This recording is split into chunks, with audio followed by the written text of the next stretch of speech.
¿Alguna vez han sufrido en su propia piel lo que es el miedo, el no saber lo que va a pasar o el pensar que vas a morir? Pues yo sí, y es algo que no le deseo a nadie. Hace unos 3 veranos me mudé con mi madre y mi hermana a un pueblo situado al norte de la península. Bueno, si es que se le puede llamar pueblo. El pueblo poseía 4 casas habitables, de las cuales solo estaban ocupadas 2, los demás edificios estaban que daban pena, la mayoría estaban quemados, aunque algunos parecían haberse caído por la edad. En una de las casas vivía el alcalde con su mujer, los 2 ya estaban entrados en edad, por lo menos tenían unos 70 años, la cosa es que nos recibieron en la puerta de nuestra nueva casa con una cara sonriente. Parecían alegrarse de tener nuevos vecinos, lo cual nos pareció muy hogareño. Al llegar se presentaron y nos dieron la bienvenida.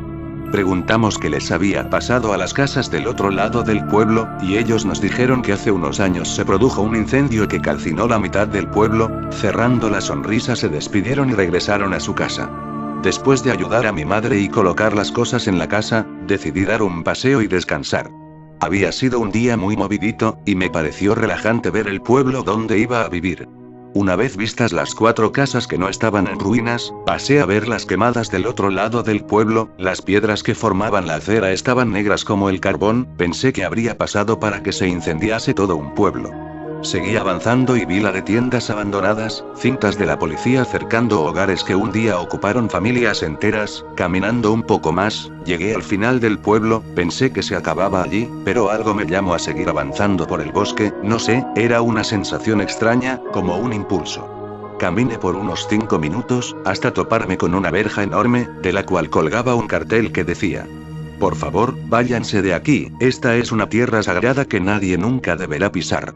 Al leer eso me dio un escalofrío por toda la espalda y decidí volver. Se estaba haciendo de noche, y aunque me cueste reconocerlo me da un poco de miedo la oscuridad, jejeje. De camino al pueblo, me encontré con el señor alcalde, que me dijo que mi madre me buscaba para cenar, y que como ella no conocía el pueblo, se ofreció a buscarme. Todo el camino de vuelta estuvo contándome batallitas de cuando era joven, era muy divertido. Yo le pregunté qué era la gran verja del bosque. Pegó un bote, y me miró con una mirada fría y asustada. Me preguntó con furia agarrándome de la camisa, si la había cruzado, que le jurase por mi madre que no la había cruzado. Estaba tan asustado que me fui corriendo a casa, y sin decirle una palabra, me senté a la mesa a cenar. A la mañana siguiente, monté con mi hermana y mi madre en el coche para ir a hacer la compra al pueblo de al lado, ya que el nuestro no tenía ninguna tienda abierta. Al regresar, mi madre nos mandó a colocar las cosas dentro de la cocina mientras ella hacía unas llamadas. Mi hermana metió la última bolsa, y yo me quedé mirando la casa del alcalde. El cual apareció por mi espalda y me pegó un susto que hizo que acabase en el suelo. Me dijo que no me asustase, que a lo mejor la noche pasada se sobrepasó conmigo. Yo no fui capaz de pronunciar una palabra. Y me dijo que fuera al porche de su casa que tenía que contarme algo. Yo la verdad no sé por qué fui, seguramente por curiosidad, pero la cosa es que fui, me senté en un balancín que tenía el porche y empezó a relatarme una historia. ¿Sabías que hace muchos años este pueblo tenía mucha vida? La gente paseaba con total tranquilidad por el pueblo, compraban en el mercado y los niños jugaban en el parque. Yo le pregunté que qué había pasado con esa vida. Me dijo que esperase, que aún no había acabado. Un día, un millonario llegó al pueblo con intención de construirse una mansión, la cual atraería atractivo al pueblo. Todo el pueblo andaba exhausto con la idea de poder tener su momento de gloria. Lo malo del trato es que la mansión debía ser construida encima de un terreno cerrado por una cerca de piedra, que nadie había pisado, que llevaba allí desde que el pueblo se levantó. El alcalde que había entonces no vio ningún inconveniente en derruirlo, y las obras empezaron. En menos de 3 meses, la mansión estaba construida y lista para ser habitada. El millonario celebró una fiesta para festejar la inauguración de la mansión. Durante la fiesta hubo unos cuantos problemas sin importancia, como apagones, cortes de agua, nada importante, nada que pudiera desanimar a la gente. Hasta que se produjo una explosión en la caldera de agua, y empezó a expulsar agua hirviendo y sustancias dañinas a las cañerías. Muchos camareros e invitados acabaron heridos por la temperatura del agua, los grifos casi se deshacían de la temperatura, era como si fuese el infierno. La gente empezó a correr, mientras la luz empezaba a fallar de nuevo, todos corriendo, era un auténtico caos. En todo ese desmadre alguien empujó al pequeño hijo del alcalde a la piscina, llena de agua hirviendo, la piel del niño no pudo soportar tales temperaturas y acabó descomponiéndose dejando al niño en carne viva. Por aquellos entonces, la ciencia no estaba muy avanzada, por lo cual, el niño no tenía muchas esperanzas de seguir adelante. El millonario decidió abandonar el pueblo dejando atrás la mansión. El pueblo echaba las culpas al alcalde de ceder esas tierras para la mansión, que era un castigo de Dios. El pueblo asaltó la casa del alcalde moliendo a palos a la mujer, y produciendo su muerte. La revuelta acabó en incendio, quemando medio pueblo tras de sí, el hospital, el colegio, las tiendas, etc. La gente abandonaba el pueblo, con la idea de que Dios les estaba mandando un castigo divino. Y esa es la historia de lo que pasó en el pueblo, me dijo el alcalde. Yo le pregunté por el niño que se cayó a la piscina, y él me dijo que su cuerpo nunca llegó a aparecer, que lo más probable es que se carbonizase. Aparte me dijo que nadie que pasase a través de la valla del final del pueblo había vuelto sin que algo malo le ocurriese después, a él o a sus seres queridos, que por eso se había preocupado tanto por mí. Yo le pregunté si detrás de la valla estaba la mansión, y sin echarme una sola mirada se metió en la casa y bajó las persianas. Yo volví a mi casa, sin dejar de pensar en la historia que me contó el alcalde. Al día siguiente, la curiosidad me mataba, y decidí meterme en el bosque a investigar. Caminé hasta donde fui la primera vez, y me quedé mirando la verja, intenté mirar más allá, a ver si se veía algo, pero la vegetación era demasiado espesa para poder ver más allá de 5 metros. Empecé a bordear la verja en busca de una puerta o algo parecido para poder entrar al recinto. Al cabo de un rato de búsqueda, encontré un agujero en la valla con los alambres hacia afuera, como si alguien hubiese salido de dentro. De uno de los alambres, colgaba un pedazo de venda blanca, salpicada de sangre seca. Supuse que la persona que salió se cortaría o algo parecido. Sentí un miedo atroz solo de pensar en entrar, al otro lado, y el mensaje que colgaba al otro lado de la valla, pero con 2 cojones, decidí entrar. Caminé un rato pegado a la valla, hasta que decidí meterme un poco más hacia adentro. Después de caminar un poco, me encontré con la mansión de la que me habló el alcalde. La verdad es que era majestuosa, de no haber sido por las plantas que casi la cubrían. Seguí avanzando, y llegué al patio de la mansión. Era enorme, en el centro había una fuente, bordeada por una carretera, casi tomada por el musgo y las malas hierbas. La puerta estaba cerrada con una tabla clavada por 2 clavos, al igual que la mayoría de las ventanas. Decidí buscar la piscina donde se quemó el niño aquel, así que fui a ver el jardín.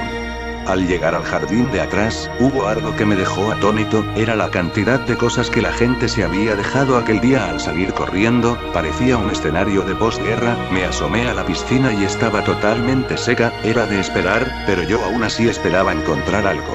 La puerta de atrás estaba abierta, y yo lo vi como una oportunidad de encontrar ese algo que había venido buscando. Al entrar todo era oscuridad, no veía nada. Por suerte yo me traje mi móvil, último modelo, que tenía flash, y empecé a adentrarme en la mansión. Todo estaba polvoriento, y olía mucho a humedad. Algo que me llamó mucho la atención, fue ver la cantidad de latas de conservas abiertas que había por todo el suelo. Me vino a la cabeza que seguro que alguien se metió de ocupa hace años y las dejó ahí. Cogí una de las latas, era de mejillones de escabeche, el aceite aún estaba en la lata. Pensé que el ocupa aún podía estar dentro. Miré hacia arriba de las escaleras y ahí estaba, con esos ojos enormes que inducían miedo. Era un hombre con la cabeza envuelta en vendas, dejando solo al descubierto los ojos y la boca. Las vendas que había alrededor de su boca estaban llenas de sangre, su ropa era vieja y estaba desgarrada. Lanzó un grito al aire y saltó por las escaleras. Empecé a correr y a tirar las cosas que podía al suelo. Salí afuera de la casa y cerré la puerta, la atranqué con una silla de jardín que había allí. Respiré un poco aliviado, pero ese tipo empezó a golpear la puerta. Me asusté muchísimo, y seguí corriendo, y cuando quedé alejado de la mansión empecé a mirarla, pero no me seguía nadie. Me había salvado, o al menos eso creía. Salí del recinto y volví a la carretera. Y estaban la mujer del alcalde y el alcalde en un coche. El alcalde me dijo que subiera rápido, que no había tiempo que perder, que ya me había avisado de lo que sucedería, y le dijo a la mujer que arrancase, y sin que pudiéramos ni siquiera movernos un metro, una piedra hundió el parabrisas en la cabeza de la mujer. El hombre de la cabeza vendada saltó encima del capó gritando frases incomprensibles, de las cuales se pudieron reconocer: largo demonios, largo. El hombre empezó a arrancar la luna del coche mientras el alcalde y yo corríamos carretera abajo en dirección al pueblo. Yo le dije que si no era mejor meternos por el bosque, y él me dijo entre lágrimas que ese era su terreno, que se movía mucho más rápido por ahí, y que era mejor estar al aire libre. Yo le dije que sí lo conocía, pero simplemente me miró y siguió corriendo como podía. 2 horas después llegamos a una posada de carretera, en la cual supusimos que habría un teléfono. Entramos allí y llamamos a mi madre para decirle que saliera del pueblo, que había un asesino suelto. Nerviosa nos preguntó que dónde estábamos, que venía a recogernos. El alcalde le dijo que nos esperase en una gasolinera de la carretera principal, al mediodía del día siguiente. Esa noche decidimos pasar la noche ahí, y el alcalde me quiso contar la verdad de la historia que me contó el día pasado. La verdad es que el chico que se cayó a la piscina, es mi hijo. Yo le dije. ¿Entonces usted era el alcalde que cedió los terrenos?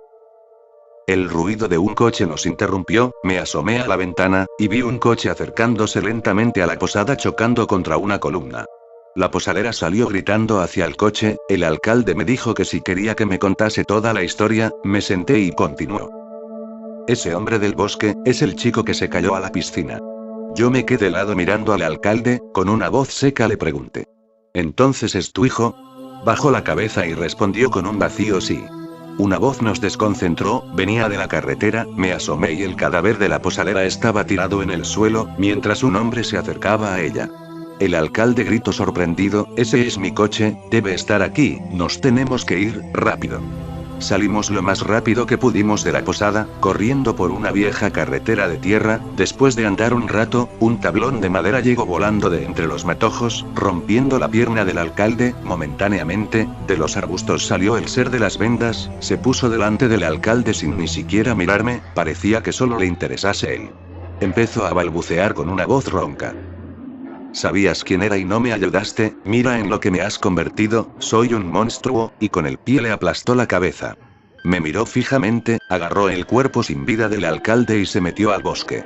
Durante unos minutos me quedé sentado en el suelo, atónito de lo que acababa de pasar. Hasta que pasó una vieja furgoneta y un hombre me dijo que qué hacía solo allí, que si quería que me llevase a algún sitio. Me levanté y le dije que si me podía llevar a la gasolinera de la carretera principal. Al día siguiente mi madre me fue a buscar a la gasolinera, y, bueno, ya sabéis cómo son las madres, me investigó por todos los lados y me preguntó que qué tal estaba. Yo le dije que estaba bien, pero el alcalde había muerto. Ella me miró con una cara rara y me preguntó que quién era el alcalde ese de quien estaba hablando. Yo le dije que era nuestro vecino, con el que habló anoche. Me dijo que si tenía fiebre, que anoche solo habló conmigo. Volvimos a nuestra casa a recoger algunas cosas y a llamar a la policía. Yo seguía embobado con lo que me dijo mi madre, y salí a ver la casa del alcalde, y lo único que había allí era una casa medio derrumbada con un coche calcinado en el garaje. Mi madre salió y me echó la bronca por salir solo afuera de la casa. Le pregunté que qué le había ocurrido a la casa de enfrente, y me dijo que qué me pasaba hoy, que esa casa estaba así desde que llegamos. Rápidamente llegaron 2 coches de la Guardia Civil acompañado de 2 coches de bomberos. Nos dijeron que debíamos ir a la comisaría. Mi madre le preguntó que para qué vinieron los bomberos. Ellos dijeron que mirásemos al cielo, y allí estaba una columna de humo gigante, que venía del bosque. Una vez en la comisaría nos dijeron que no habían encontrado a Anne en el bosque, que si estaba seguro de que había visto al asesino. Yo le dije que sí, que había matado al alcalde del pueblo. El policía me dijo que ese pueblo llevaba sin alcalde más de 30 años, que el último había muerto en una revuelta. Aún después de 3 años sigo sin entender qué es lo que sucedería allí, si me lo he imaginado o fue real.